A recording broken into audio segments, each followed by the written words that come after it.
ಕಿತ್ತಂಡೂರು ವೆಂಕಟರಾಮ್ರವರ ಸಾರಥ್ಯದಲ್ಲಿ ಮೂಡಿ ಬರುತ್ತಿರುವ punch TV Kannada ನ್ಯೂಸ್ಗೆ ಸ್ವಾಗತ. ಕೋಲಾರ ಜಿಲ್ಲೆಯ ಮಣ್ಣಿನ ಮಗ, ಕರ್ನಾಟಕ ಹೈಕೋರ್ಟ್ ನೂತನ ನ್ಯಾಯಮೂರ್ತಿಯಾಗಿ ಆಯ್ಕೆಯಾಗಿರುವ ನ್ಯಾಯಮೂರ್ತಿ ಕೆ.ವಿ. ಅರವಿಂದ್, ಹೈಕೋರ್ಟ್ ನ್ಯಾಯಮೂರ್ತಿಗಳಾದ ಎಚ್.ಪಿ. ಸಂದೇಶ್ ಮತ್ತು ಎಸ್.ಎನ್. ಸಂಜಯ್ ಗೌಡರವರಿಗೆ ಕೋಲಾರದ ವಕೀಲರ ಸಂಘದಿಂದ ಆತ್ಮೀಯ ಅಭಿನಂದನೆ. ಕರ್ನಾಟಕ ಹೈಕೋರ್ಟ್ಗೆ ನ್ಯಾಯಮೂರ್ತಿಯಾಗಿ ನೂತನವಾಗಿ ಆಯ್ಕೆಯಾಗಿರುವ ನ್ಯಾಯಮೂರ್ತಿ ಕೆ.ವಿ. ಅರವಿಂದ್, ಕರ್ನಾಟಕ ಹೈಕೋರ್ಟ್ ನ್ಯಾಯಮೂರ್ತಿಗಳು ಹಾಗೂ ಕೋಲಾರ ಜಿಲ್ಲೆಯ ಆಡಳಿತಾತ್ಮಕ ನ್ಯಾಯಮೂರ್ತಿ ಎಚ್.ಪಿ. ಸಂದೇಶ್, ಕರ್ನಾಟಕ ಹೈಕೋರ್ಟ್ನ ನ್ಯಾಯಮೂರ್ತಿಗಳಾದ ಎಸ್.ಎನ್. ಸಂಜಯ್ ಗೌಡರವರುಗಳನ್ನು ಕೋಲಾರ ಜಿಲ್ಲಾ ವಕೀಲರ ಬಳಗದಿಂದ ಶನಿವಾರ ಕೋಲಾರ ನಗರ ವಕೀಲರ ಸಂಘದ ಆವರಣದಲ್ಲಿ ಅಭಿನಂದನೆ ಸಲ್ಲಿಸಲಾಯಿತು. ನ್ಯಾಯಾಲಯವನ್ನು ನಂಬಿ ನ್ಯಾಯಕ್ಕಾಗಿ ಬರುವ ಜನರ ನೆರವಿಗೆ ಹಾಗೂ ಜನರ ವಿಶ್ವಾಸಕ್ಕೆ ಧಕ್ಕೆ ಬರದಂತೆ ನ್ಯಾಯವಾದಿಗಳು ಜವಾಬ್ದಾರಿಯಿಂದ ನಡೆದುಕೊಂಡಾಗ ಮಾತ್ರ ನ್ಯಾಯಾಲಯಕ್ಕೆ ಹಾಗೂ ವಕೀಲ ವೃತ್ತಿಗೆ ಹೆಚ್ಚು ಮಹತ್ವ ಬರುತ್ತದೆ ಎಂದು ಹೈಕೋರ್ಟ್ ನ್ಯಾಯಾಧೀಶರು ಸಂದೇಶ ನೀಡಿದರು. ಅಭಿನಂದನಾ ಕಾರ್ಯಕ್ರಮದಲ್ಲಿ ಕೋಲಾರ ವಕೀಲರ ಸಂಘದ ಜಿಲ್ಲಾಧ್ಯಕ್ಷ ಮುನೇಗೌಡ, ಕಾರ್ಯದರ್ಶಿ ಎನ್. ಬೈಲರೆಡ್ಡಿ, ರಾಜ್ಯ ಒಕ್ಕಲಿಗರ ಸಂಘದ ನಿರ್ದೇಶಕರಾದ ಡಿ.ಕೆ. ರಮೇಶ್, ಕೋಲಾರ ಜಿಲ್ಲಾ ಒಕ್ಕಲಿಗರ ಸಂಘದ ಅಧ್ಯಕ್ಷರು ಹಾಗೂ ಹಿರಿಯ ವಕೀಲರಾದ ಕೆ.ವಿ. ಶಂಕರಪ್ಪ, ಮುಳುಬಾಗಿಲು ಡಿ. ವೆಂಕಟರಾಮೇಗೌಡ, ವಕೀಲರ ಸಂಘದ ಮುಖಂಡರಾದ ಸಿ.ಬಿ. ಜಯರಾಮ್, ಎಂ.ಪಿ. ನಾರಾಯಣಸ್ವಾಮಿ, ಜಿಲ್ಲಾ ಗ್ರಾಹಕರ ಸಂಘದ ಅಧ್ಯಕ್ಷ ಸೈಯದ್ ಅಫ್ಸರ್ ಸಲೀಂ, ಬಿ.ಎನ್. ಮಲ್ಲಿಕಾರ್ಜುನ, ರತ್ನಮ್ಮ ಮುಂತಾದವರು ಹಾಜರಿದ್ದರು. ಕೋಲಾರ ಜಿಲ್ಲಾ ನ್ಯಾಯಾಧೀಶರು ಹಾಗೂ ಇತರ ನ್ಯಾಯಾಧೀಶರುಗಳು ಭಾಗವಹಿಸಿದರು. ವರದಿ ಕಿತ್ತಂಡೂರು ವೆಂಕಟರಾಮ್, ಪಂಚ್ ನ್ಯೂಸ್, ಕೋಲಾರ. ಶಾರದೆ ದಯ ತೋರಿದೆ ನಿನ್ನ ಕರುಣೆಯ ಕಡಲಲ್ಲಿ ಮುತ್ತಾದೆ ನಾ ಮುತ್ತಾದೆ. ಶಾರದೆ ದಯ ತೋರಿದೆ. Honorable Justice K.V. Arvind, Suryaraj, Vincent Principal Judge, Daregoda, respected friends.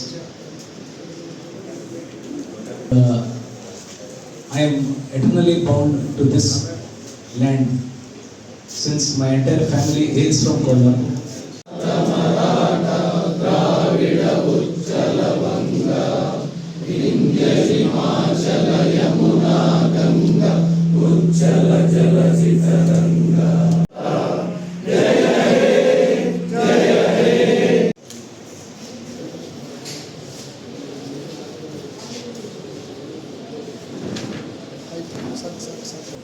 Can become an expert in tax law.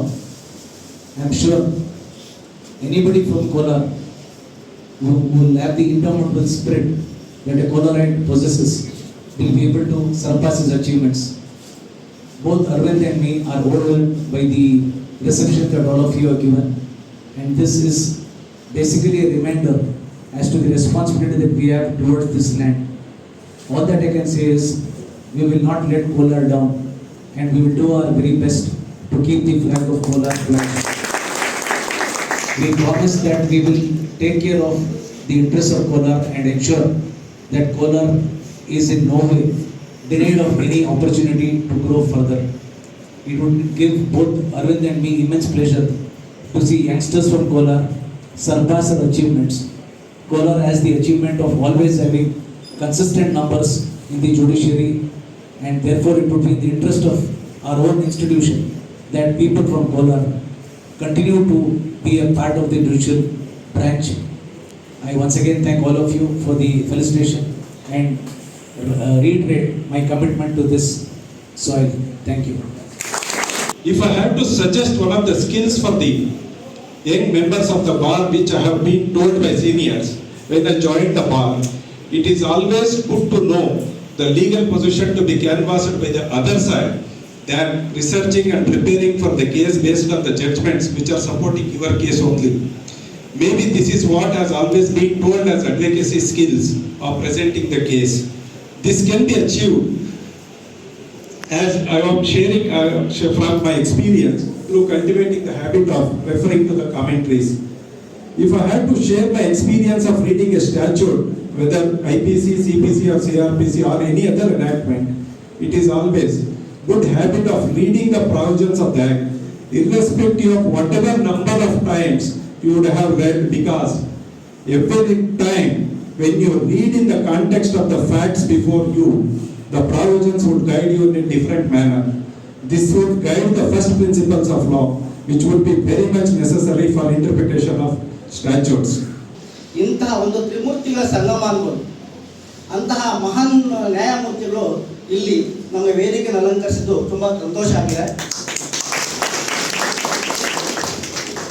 ಬಂಧುಗಳೇ, ಯಾಕಂದ್ರೆ 3 ಜನ ಅಷ್ಟೇ. ಈಗ ಮುಂದೆ ನಮ್ಮ ಸಂದೇಶ್ ಅವರು ಹೇಳಿದ ಹಾಗೆ ನಮ್ಮ ಅರವಿಂದ್ ಸಾವರು ಒಂದು ನೈಪುಣ್ಯತೆ, ಅವರ ಅವಿರತ ಶ್ರಮ, ಆ ಶ್ರಮದಿಂದ ಅವರು ಅನೇಕ ಉಚ್ಚ ನ್ಯಾಯಾಲಯಗಳಲ್ಲಿ ಅವರು ತಮ್ಮ ವಾದವನ್ನು ಮಂಡಿಸಿ ಒಳ್ಳೆಯ ಹೆಸರು ಗಳಿಸಿ ಅನಂತರ ಉಚ್ಚ ನ್ಯಾಯಾಲಯ ಅಂದ್ರೆ ಅವರು ಉಚ್ಚ ನ್ಯಾಯಾಲಯ ನ್ಯಾಯಮೂರ್ತಿಗಳಾಗಬೇಕಾದ್ರೆ ಅವರ ಕಠಿಣ ಶ್ರಮ ಅಂದ್ರೆ ಆ ತಪಸ್ಸು, ತುಂಬಾ ಕಠಿಣವಾದಂಥ ತಪಸ್ಸು ಮಾಡಿ ಅವರು ಈ ಸ್ಥಾನ ಗಳಿಸಿದ್ದಾರೆ.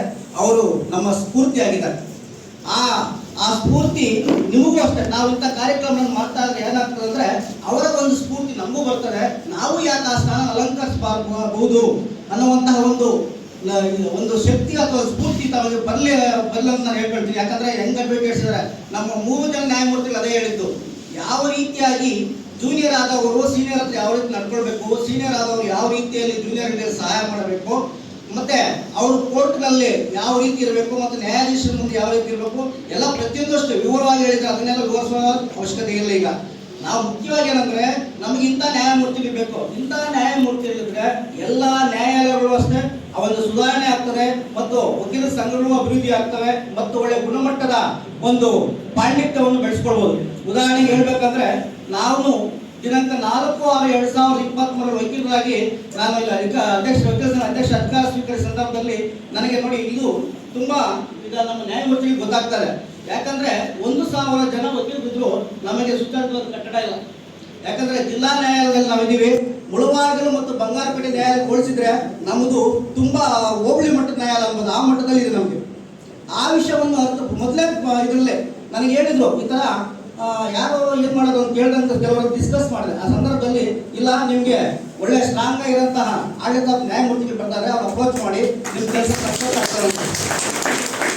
ಅವರು ಮೈಸೂರಿನಲ್ಲಿ ಅವ್ರು ಮಾಡಿದಂತ ಅಂದ್ರೆ ರಾಷ್ಟ್ರ ನಿರ್ಮಾಣದಲ್ಲಿ ವಕೀಲರ ಪಾತ್ರ ಏನು ಅನ್ನೋ ಬಗ್ಗೆ ಅವ್ರು ಕೊಟ್ಟಂತಹ ಒಂದು ಉಪನ್ಯಾಸ ಏನಿದೆ ಅದು ರಾಷ್ಟ್ರ ಮಟ್ಟದಲ್ಲಿ ಸುದ್ದಿ ಆಯಿತು. ಆ ರೀತಿಯಲ್ಲಿ ಒಂದು ಪಾಂಡಿತ್ಯವನ್ನು ಹೊಂದಿರುವ ನಮಗೆ ಬೇಕಂತ ಹೇಳಿದಾಗ ಒಂದ್ಸರಿ ಅವ್ರ ಲೆಕ್ಚರು ಸಹ ಕೊಟ್ಟರು.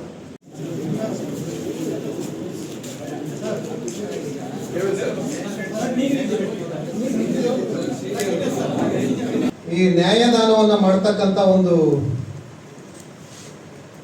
ಅವಕಾಶ ಸಿಗ್ತಕ್ಕಂಥದ್ದು ಬಹಳ ವಿರಳ. ಅಂದ್ರೆ ಅವ್ರ ತಂದೆ ತಾಯಿ ಮಾಡಿದಂಥ ಪುಣ್ಯ ಅಂತೇಳಿ ನಾನು ಹೇಳಲಿಕ್ಕೆ ಇಚ್ಛೆ ಪಡ್ತೇನೆ. ನಿಮಗೆಲ್ಲ ತಿಳಿದಿದೆ, ಈ ರಾಷ್ಟ್ರದಲ್ಲಿ ಬಹುಮುಖ್ಯವಾಗಿ ಒಂದು ಗಾಂಧೀಜಿ ಕಂಡಂತ ಏನು ಕನಸಿದೆಯೋ, ವೆಲ್ಫೇರ್ ಸ್ಟೇಟ್ ಮಾಡಬೇಕು ಅಂತ ಅವ್ರೇನು ಕನಸನ್ನು ಕಂಡಿದ್ರು, ಆಗ ನಾವು ನಮ್ಮದೇ ಆದ ಒಂದು ಸಂವಿಧಾನವನ್ನು ರಚನೆಯನ್ನು ಮಾಡಿಕೊಂಡು ಅದರಲ್ಲಿ 3 ಅಂಗಗಳು, ಶಾಸಕಾಂಗ, ಕಾರ್ಯಾಂಗ ಮತ್ತು ನ್ಯಾಯಾಂಗ, ತನ್ನದೇ ಆದ ಒಂದು ಗೌರವವನ್ನು ಇಟ್ಟುಕೊಂಡಿರ್ತಕ್ಕಂಥದ್ದು. ಅಂದರೆ ಈ 3 ಏನು ಈ ಸಂವಿಧಾನದ ಅಡಿಯಲ್ಲಿ ಅಂಗಗಳಿದೆಯೋ ಅದರಲ್ಲಿ ಯಾವುದು ಸುಪ್ರೀಂ ಅಲ್ಲ. ಅಂದರೆ ಕಾನ್ಸ್ಟಿಟ್ಯೂಷನ್ ಮಾತ್ರ ಸುಪ್ರೀಂ. ನಾವೆಲ್ಲ ಮಧ್ಯದಲ್ಲಿ ಆ ಒಂದು ಚರ್ಚೆಗಳು ಕೂಡ ಇರುತ್ತೆ. ನಾನ್ ಮೇಲೂ ಅಂತ ಹೇಳಿ ಶಾಸಕಾಂಗದವರು, ಕಾರ್ಯಾಂಗದವರು ಮತ್ತೆ ನ್ಯಾಯಾಂಗದವರು ಆವಾಗ ಒಂದು ರೀತಿ ಒಂದೊಂದು ಸಾರಿ ಸಂದರ್ಭದಲ್ಲಿ ಅದು ನಾವು ಕಾಣ್ತಾ ಇರ್ತೇವೆ. ಅದಕ್ಕೆ ನಾನು ಮೊದಲಿಗೆ ಹೇಳಲಿಕ್ಕೆ ಇಚ್ಛೆ ಪಡ್ತೇನೆ, ಸಂವಿಧಾನ ಶ್ರೇಷ್ಠ, ನಾವೆಲ್ಲ ಸಂವಿಧಾನದ ಭಾಗ.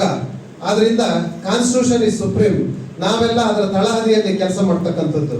ಹಾಗಾಗಿ ಸಂವಿಧಾನದ ಆಶೋತ್ತರಗಳೇನಿದೆ ಆ ಸಂವಿಧಾನದ ಆಶೋತ್ತರಗಳಿಗೆ ಅನುಗುಣವಾಗಿ ಕೆಲಸ ಮಾಡ್ತಕ್ಕಂಥ ಜವಾಬ್ದಾರಿ ನಮ್ಮಗಳದು. ಆ ಒಂದು ಭಾಗ್ಯ ನನ್ನ ಸಹೋದರ ನ್ಯಾಯಮೂರ್ತಿಯಾದಂಥ ಅರವಿಂದ್ರವರಿಗೆ, ಅದು ಈ ಜಿಲ್ಲೆಯ ಮಣ್ಣಿನ ಮಗನಿಗೆ ಒಂದು ಅವಕಾಶ ಸಿಕ್ಕಿದೆ. ತಮ್ಮೆಲ್ಲರ ಪರವಾಗಿ ವೈಯಕ್ತಿಕವಾಗಿ ಹೃತ್ಪೂರ್ವಕ ವಂದನೆಗಳನ್ನು ಸಲ್ಲಿಸುತ್ತೇನೆ. ಅದೇ ರೀತಿ ಈ ಅಭಿನಂದನಾ ಸಮಾರಂಭದಲ್ಲಿ